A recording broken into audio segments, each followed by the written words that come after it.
Hello and welcome back. We're doing the second video or second chapter of A Guide for Lightworkers by Archangel Michael, channeled by Saratoga Ocean. And as a reminder, if you didn't see the first video, this book, because it is channeled, is meant to be listened to with an open heart. It's not so much the information you want to retain in your brain, but with your heart. So if you can keep that in mind as I read this, that is the point and the difference between this and I guess a traditional book that is written for the mind, to absorb. Chapter 2. From where does the heart derive its knowledge? Some may think that the heart derives its knowledge from an emotional state or from a state of wishing or hoping. This would not be accurate. The heart exists in an at-one-ment with what we shall refer to as the real world. The real world is that of infinite, omnipresent love. When you connect the letters in at-one-ment, it spells atonement. One definition for atonement is agreement or reconciliation. Atone means to bring into agreement or to reconcile. Reconcile means to make consistent or to bring into harmony. So the heart is therefore consistent with the omnipresent love. It exists in a harmonious state with that reality. In fact, it is that reality. Let us look very clearly at the exact meaning of at-one-ment when it comes to the heart.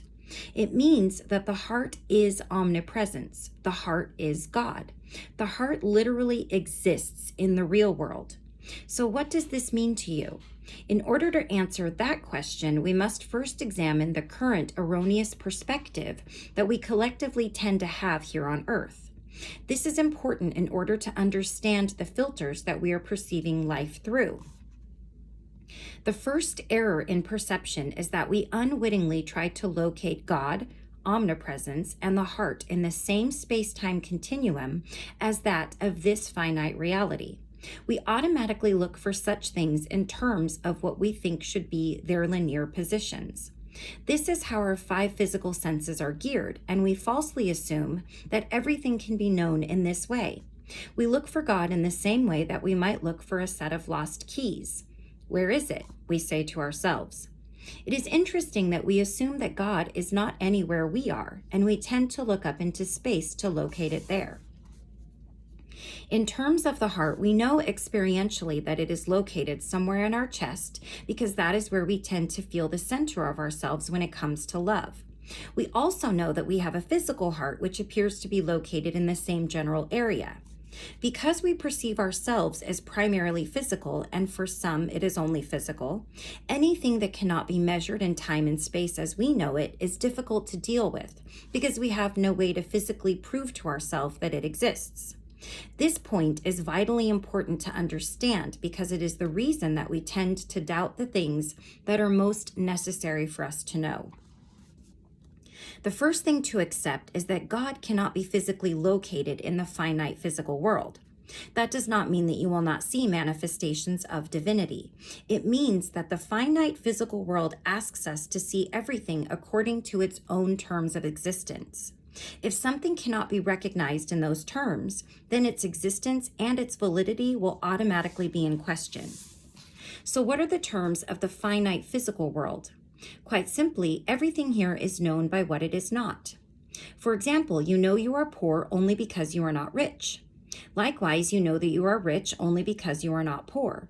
You know that you are a woman because you are not a man. You know you are a man because you are not a woman. You know that you are a child because you are not an adult, and vice versa. We know everything through a filter of contrast. Happiness can be identified because it is not sadness, and likewise, sadness can be known as that which is not happy. Now, here is a very key and critical point. If everything in this finite physical world is known through a filter of contrast, and we mean everything, what does this say about knowing God? What does this say about knowing love? According to these terms of knowing through this finite existence, God can only be known by what it is not. Love can only be known by the virtue of the existence of hate. Otherwise, we have no way to recognize it in this physical world. And this clearly explains our collective addiction to pain, suffering, and death. According to the terms of the finite, these things are necessary in order for us to be able to recognize love, harmony, and everlasting life.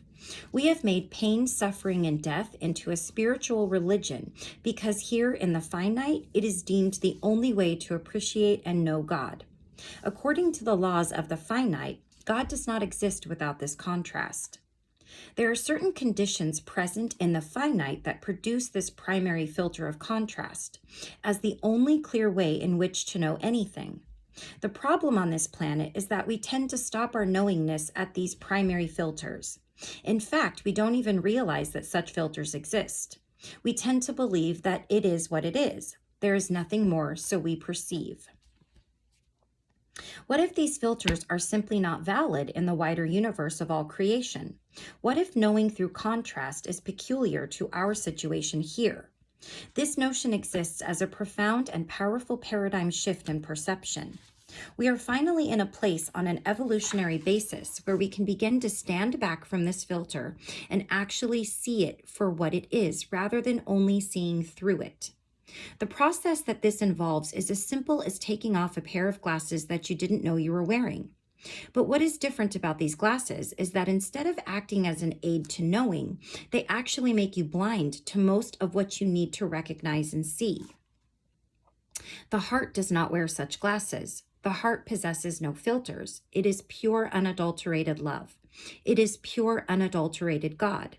This is why it is so difficult to recognize. There is no contrast in the real world of the heart. So let us remove the filters of the finite in order to fully know what the heart is telling us and to fully recognize what the heart eternally broadcasts and radiates about the truth. If this seems daunting, consider this. Your everyday perception consists of the following. What will seem the most real to you on planet Earth is everything that is filtered through contrast. Behind this veil shines the ever-present heart. But because this veil of contrast lies in front of it, what is powerfully broadcast from the heart in the full, infinite, radiating power of divine love will seem more like a whisper, or perhaps not be seen or felt at all.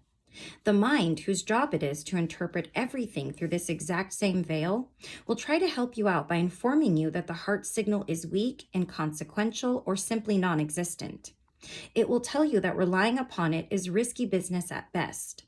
It will tell you that the heart is vague and not to be trusted.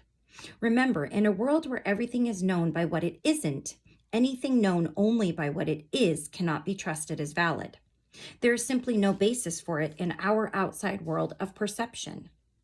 The heart is infinite presence. The filter of contrast produces an illusion that all things are finite. Therefore, we know God by what it is not. We therefore say that God is not here. God takes on the same vagueness or diminutiveness as our experience of the heart.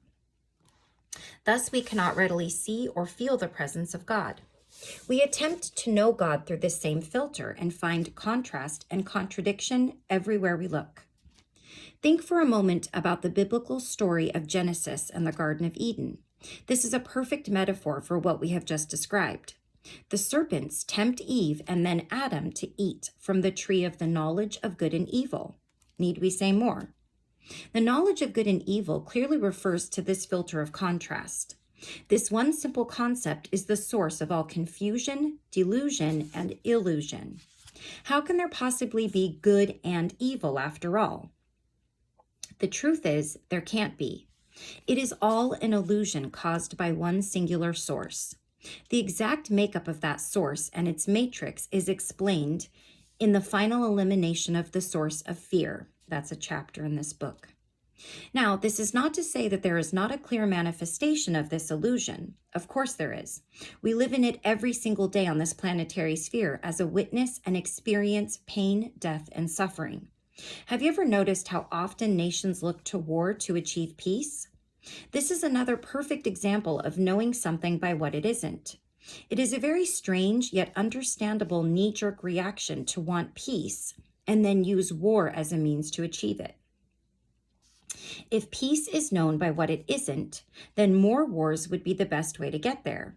In other words, more of what isn't peace should make peace more obvious, right? So, on an international scale, countries may want to achieve peace in a certain region.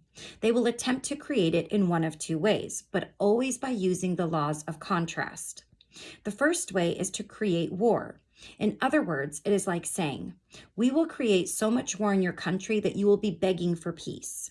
Remember the idea that the way to appreciate something is by its absence? This is the means by which one military defeats another psychologically. The second way is to hold the contrasting idea of no war and to promote peace as something defined as the absence of war. In other words, we know peace because it is not war. As this brand of logic permeates international relations between countries, it is no wonder that confusion and irreconcilable differences continue to reign. How often is peace maintained by the threat of war? Is this really peace? Peace cannot be known by what it is not. Yet we accept this illusion every single day and we consider it real. But our hearts know differently, and therein lies the discomfort. Have you ever wondered why we are so disconnected from the rest of our universe? It seems odd, does it not, that we could be this unconscious about something so vast, so huge that surrounds us every day. Granted, we have managed to create technologies that permit us to see into the cosmos and recognize all sorts of interstellar phenomena. But for the most part, such observances are limited to the realm of scientists and their research. In our everyday lives, we are lucky if we remember that the Earth revolves around the sun.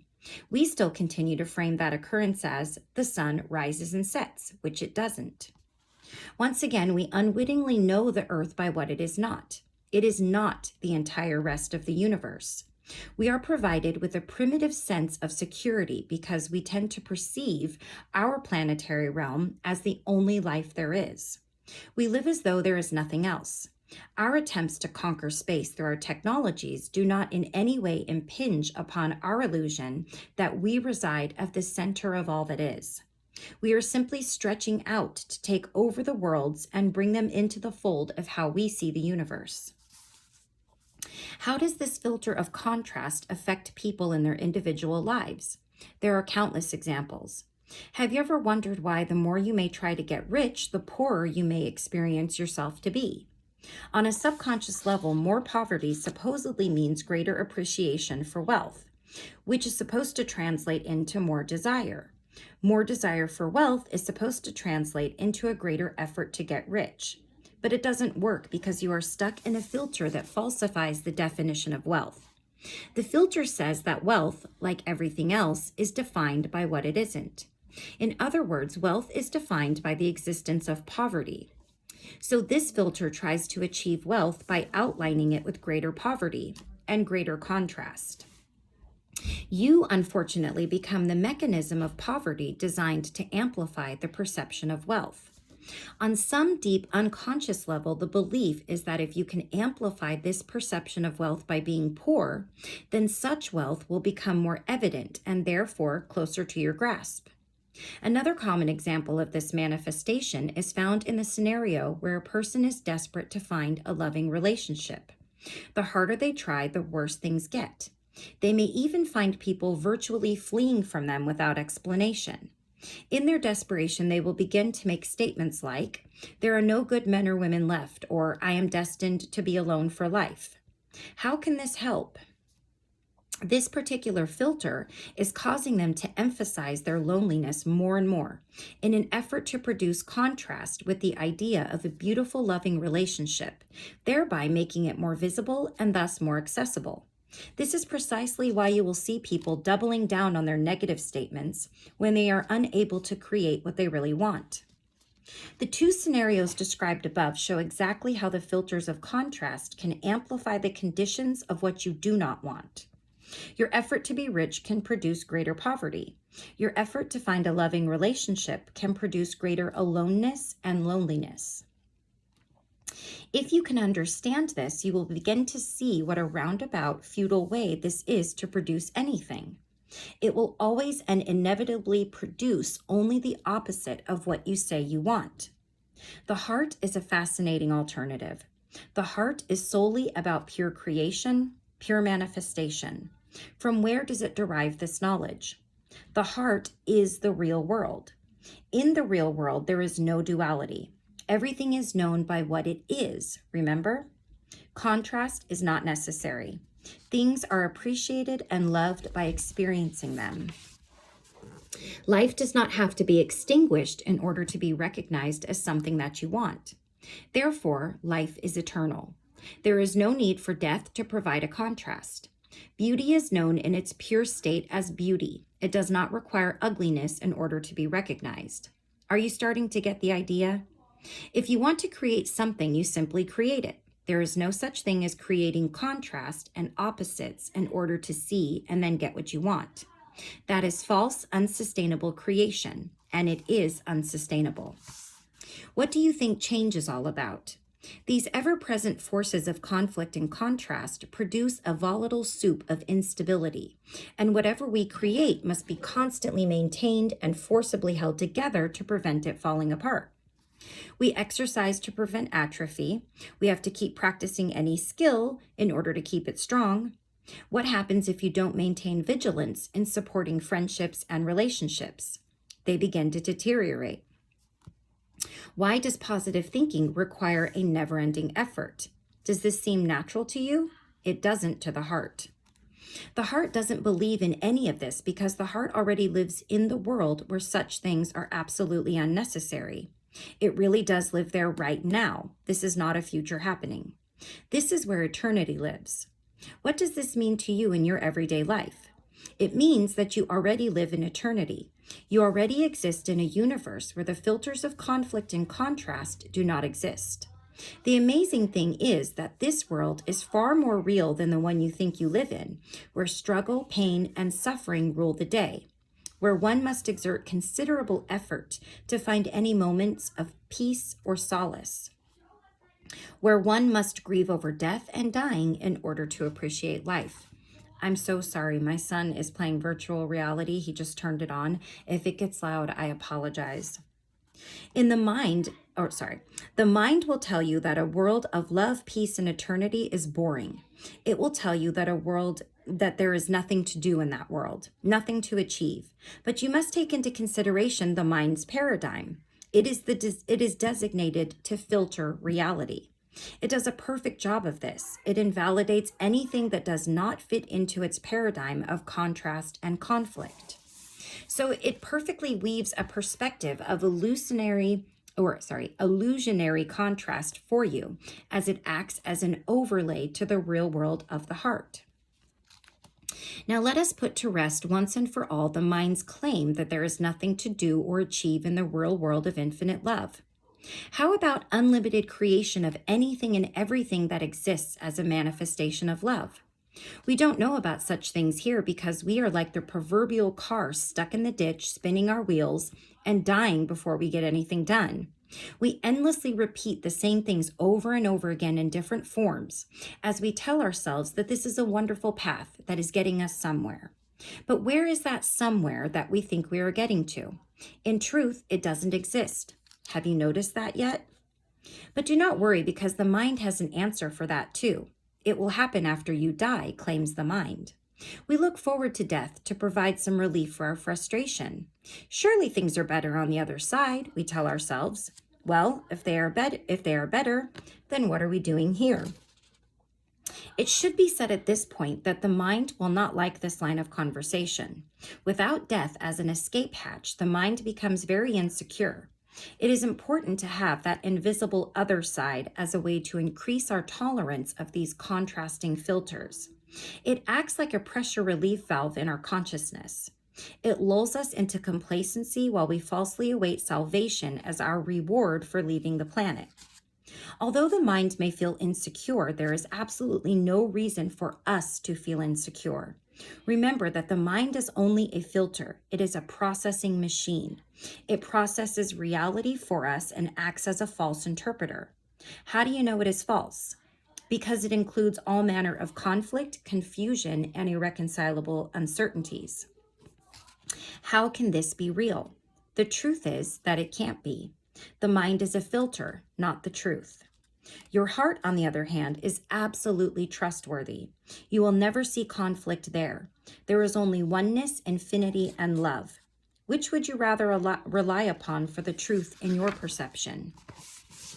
Okay, so that is the end of chapter 2. I hope that you gained something from that.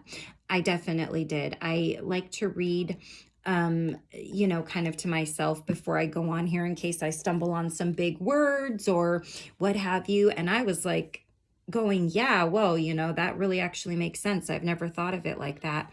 So I, so far, am really understanding a lot of things that I never looked at in the ways that they're being pointed out to me. And I'm doing my very best, as I hope you are, to listen with your heart and to understand with your heart, because your heart is capable of so much more than what your mind has told you it is. And we will learn more and more about that.